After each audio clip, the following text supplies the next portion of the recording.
saya lihat di GAH waktu itu ketika ada pertemuan Jalasa Salana. Kok tulisannya Muhammad bin Abdullah ya, Muhammad Shallallahu Alaihi Wasallam. Itu kok tidak ada Mirza Ghulam Ahmad itu Shallallahu Alaihi Wasallam misalnya, tidak ada. Ya bayat di situ kan ada asyhadu alla ilaha illallah wa asyhadu Muhammad Rasulullah. Tidak ada wa asyhadu anna Mirza Rasulullah.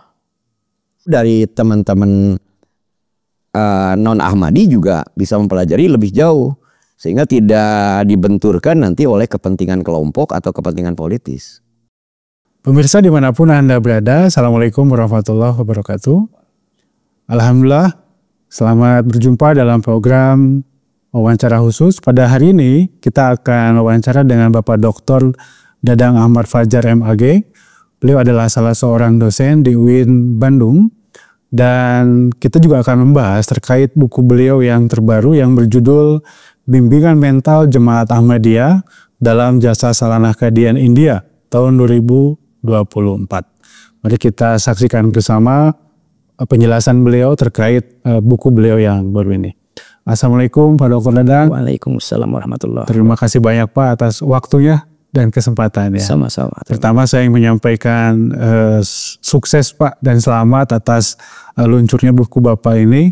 Ini sungguh suatu hal yang baru. Dan mudah-mudahan nanti pemirsa bisa banyak mengambil manfaat dari buku ini.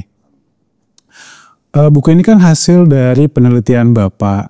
Dan yang sangat menariknya ini meneliti sampai jauh ke Qadian India. Mungkin bisa dijelaskan apa latar belakangnya Pak Dadang? Terima kasih ya Maulana, kemudian saudara-saudara dari Jemaat Ahmadi. Berawal dari apa seolah-olah hampir polemik ya di masyarakat itu. Apa Ahmadi ini selalu dipandang sebagai aliran sesat gitu kan, sebagai kelompok kafirin gitu kan. Nah, tapi saya pengen tahu gitu sampai sejauh mana kekafirannya atau kesesatan Ahmadi gitu. Sehingga saya nggak mau hanya meneliti Jemaat Ahmadiyah di Indonesia. Ya mungkin saja di Indonesia saya masih tertutup dengan kalau dianggap kamuflase gitu para jemaat Ahmadi gitu ya. Mungkin saja ada yang ditutupi. Tapi makanya saya pengen tahu lihat kenyataannya yang aslinya ketika ada haflah internasional gitu ya yang bisa kita ikuti. Karena ketika kita masuk ke haflah internasional nggak mungkin gitu jemaah Indonesia menutup-nutupi gitu kan. Biarin aja gitu dengan jemaah dari luar kita bisa lihat gitu apa perilaku mereka. Nah itu mendorong saya untuk lebih meyakinkan apakah Ahmadiyah ini memang benar kafir?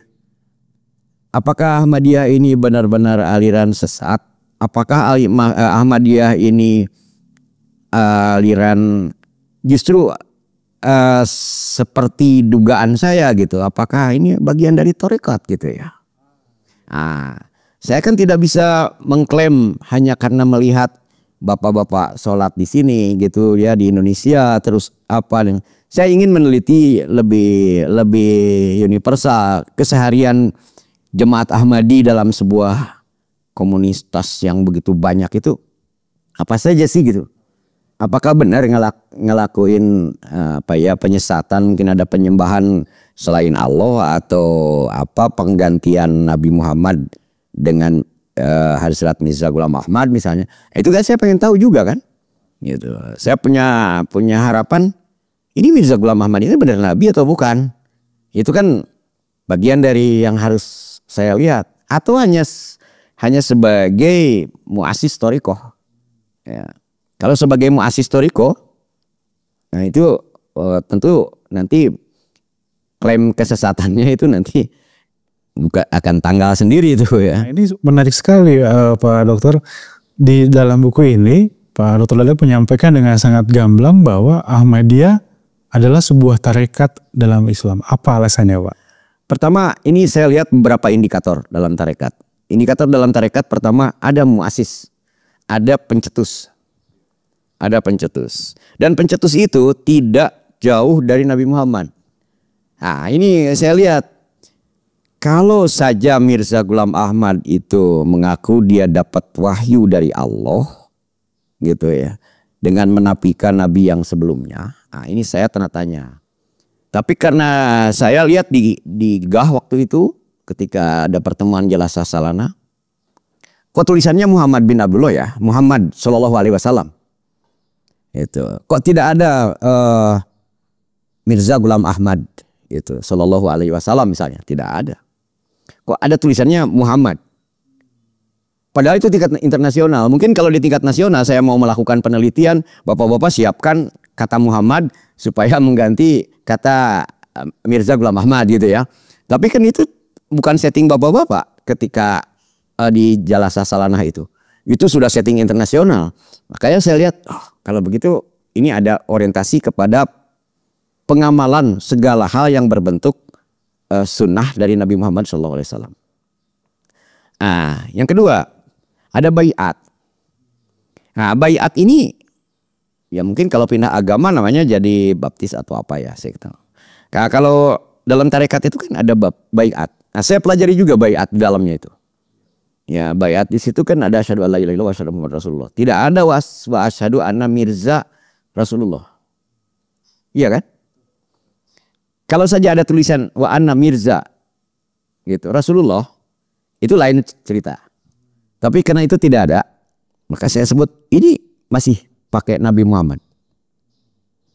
Lalu yang ketiga, selain ibadah fardu itu, yang saya saksikan di sana itu, mereka sholat 5 waktu ditambah tahajud. Itu menjadi bagian terpenting. Dan ketika saya tanya apakah tahajud itu wajib, teman-teman Ahmadi di sana mengatakan tidak wajib tapi harus. Kenapa harus? Karena Rasulullah tidak pernah meninggalkan. Ya mungkin saya sendiri lebih banyak meninggalkan daripada mengerjakan, gitu ya. Jadi ini tarekat kuat banget gitu untuk memberi. Pengkultusan bagaimana? Terkait pengkultusan, saya pikir semua tarekat itu juga ada pengagungan ya, ada takzim, ada takzim. Takzim tarekat Qadiriyah itu kepada Syekh Abdul Qadir Jailani, tarekat Naqsabandi ke Syekh Bahauddin An-Naqsabandi, tarekat Rifai ke Syekh Ahmad Kabir Rifai, tarekat Samani ke Syekh Abdul Karim As-Samani, tarekat Idrisi misalnya atau Satmusiyah itu, atau tarekat Tijaniyah ke Syekh Abil Abbas Ahmad Tijani. Ya sah-sah saja mereka takzim gitu. Yang lucu itu waktu saya lihat di pekuburan apa namanya Baroh ya. Di situ tampak saya lihat tidak tidak sebesar mengagungkan para muassis thariqah lain dibanding Ahmadiyah gitu kan.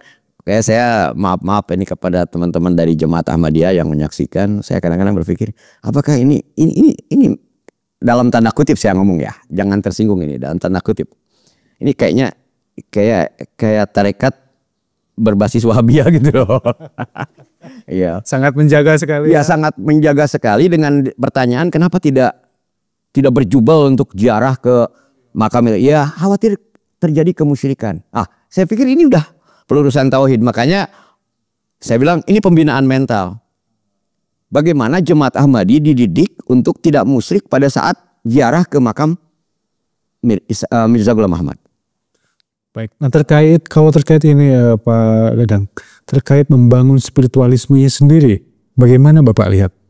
Ya, membangun spiritualisme itu kan, spirit itu kan nilai semangat ya, semangat bagaimana orang itu menjalankan agama. Sebetulnya dengan berbagai disiplin itu sudah menunjukkan gitu spiritualisme agama. Contoh misalnya keluarga harus dibangunkan untuk melaksanakan tahajud. Itu kan spiritualisme agama. Jika tidak mungkin ada teguran. Ya pertama-tama mungkin saja ditegur, tapi lama-lama kan dia menjadi terbiasa dan akhirnya menjadi merasa kekurangan ketika mereka tidak melakukan itu. Nah ini kan proses pembinaan seperti ini hampir sama seperti dalam tarekat lain melakukan dzikir. Dzikir itu kan harus kau dzikir, baca la ilaha illallah, baca sholawat, baca apa ya istighfar, karena tarekat itu nggak jauh dari itu, istighfar, sholawat, zikir. Nah ini ditambah tahajud.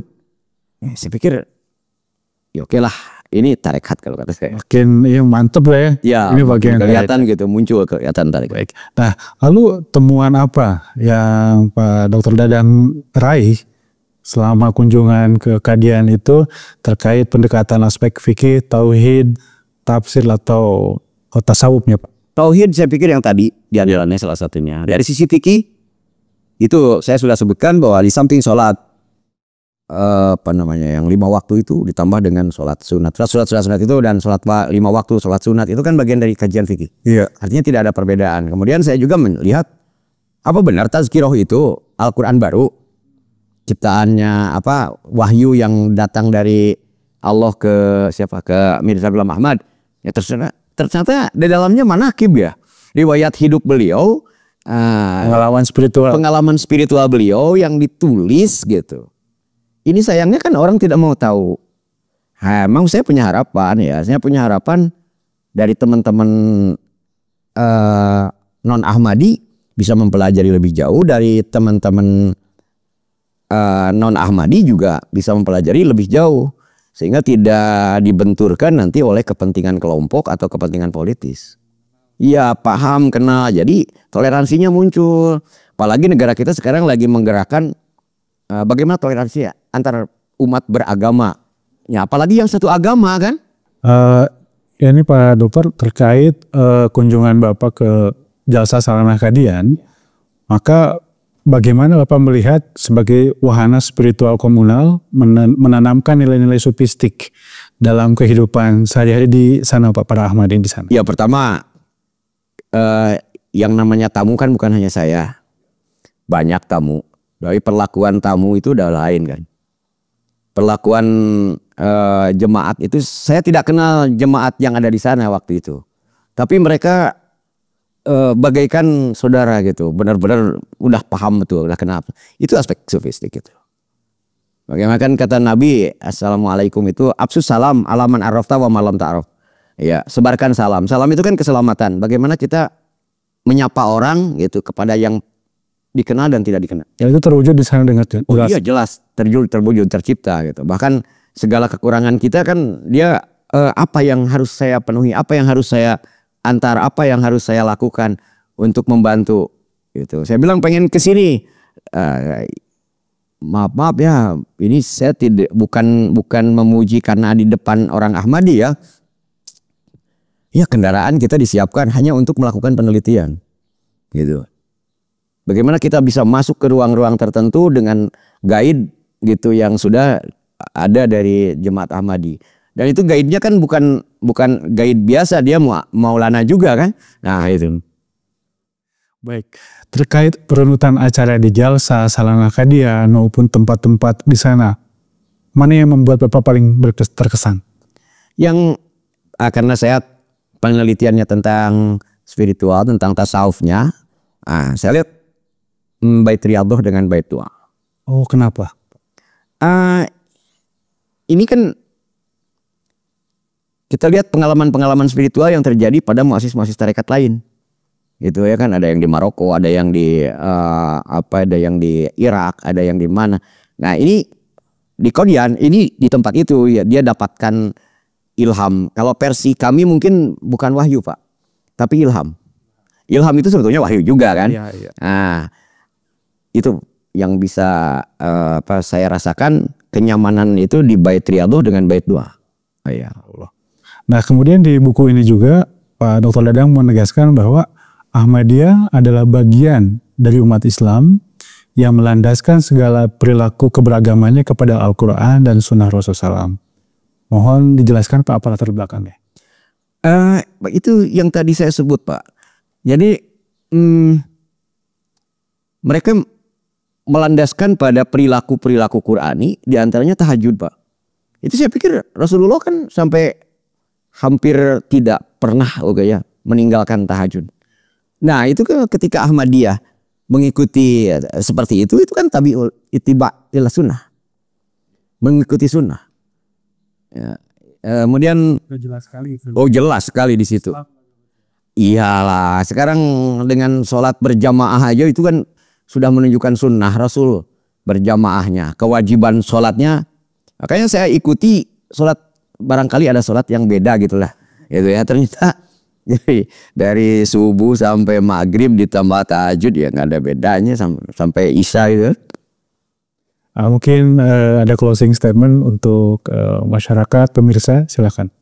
Dua hal saja lah, ya. Satu, dari kalangan non-Ahmadi, tolong bukakan pintu untuk melakukan riset-riset tentang Ahmadiyah. Saya yakin jemaat Ahmadi bisa menerima itu kan.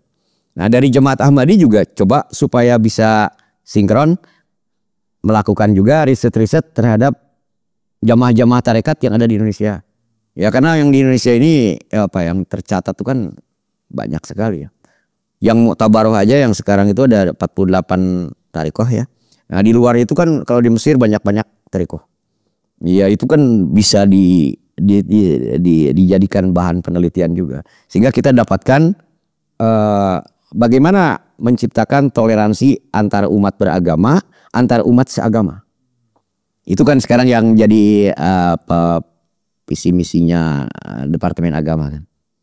Ya. Baik Pak Dr. Dadak, terima kasih banyak atas penjelasannya, atas waktunya. Dan sekali lagi saya mengucapkan selamat dan sukses atas luncur. Terima kasih juga saya atas segala hal fasilitas yang sudah diberikan oleh Jemaat Ahmadi kepada saya. Ya. Mudah-mudahan kita bisa berjumpa dalam episode. Terima kasih Pak Ahmad. Ya, sama-sama. Pemirsa, demikianlah wawancara singkat kita bersama Bapak Dr. Dadang Ahmad Fajar MAG terkait buku beliau dengan judul Bimbingan Mental Jemaat Ahmadiyah dalam Jasa Salanah Kadir India tahun 2024. Mudah-mudahan wawancara singkat ini dapat memberikan informasi dan keterangan yang lebih dalam mengenai apakah itu Ahmadiyah. Terima kasih atas segenap perhatiannya. Jazakumullah khairal jazaa. Wassalamualaikum warahmatullahi wabarakatuh.